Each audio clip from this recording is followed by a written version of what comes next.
Hold on. Being a hero in the 23rd century is challenging. You have to be good with guns, drive flying cars, battle vicious aliens, fly spaceships, and through it all, keep a good sense of humor. Are you classified as human? Negative. I am a meat popsicle. For Bruce Willis, this was a challenge worth facing. Anybody else want to negotiate? People in the media try to identify me and say, well, he's this kind of actor, or he's a superstar, or whatever label they want to put on me. I'm still learning how to act, and I learn things about acting from every film that I do, and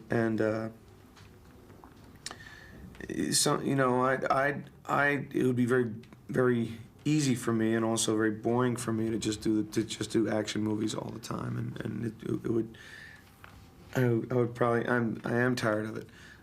So I try to find other things to challenge myself with, and I like to do films that I'm not quite sure whether I'm going to succeed in. So there's always that risk of failure.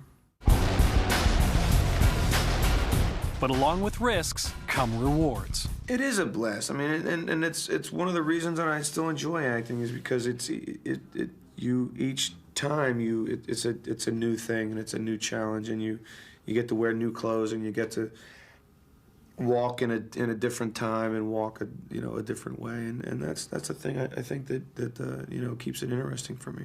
But new challenges were not by themselves enough to attract Bruce Willis to The Fifth Element. It's my first criteria is working with someone who I think is a good storyteller, which really all good directors are. You know, that goes back to caveman days. In cave times, there was one guy who was the guy who said, "Today we killed this big mastodon, and here's how we did it," and he made it very exciting, and he was a good storyteller. And now today we call them directors. And for the director of The Fifth Element, one of the major challenges would be how to portray the future. It would be very easy to get lost in the 23rd century. One of the interesting things that I think Luke was able to do is to create a marriage between a visual style of the 23rd century and yet a very 20th century point of view of an attitude that has still carried through, for 300 years, and that is life is still a drag a lot of times, Bruce also discovered that on this film, the director would be operating the camera as well.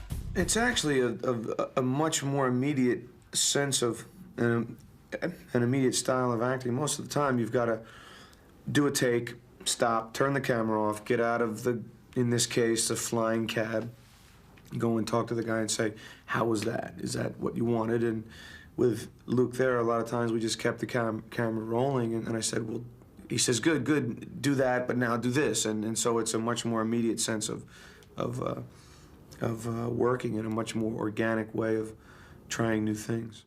By the end of The Fifth Element's shoot, Bruce had flexed his chops, not only in action, but also science fiction, drama, and comedy. Woo!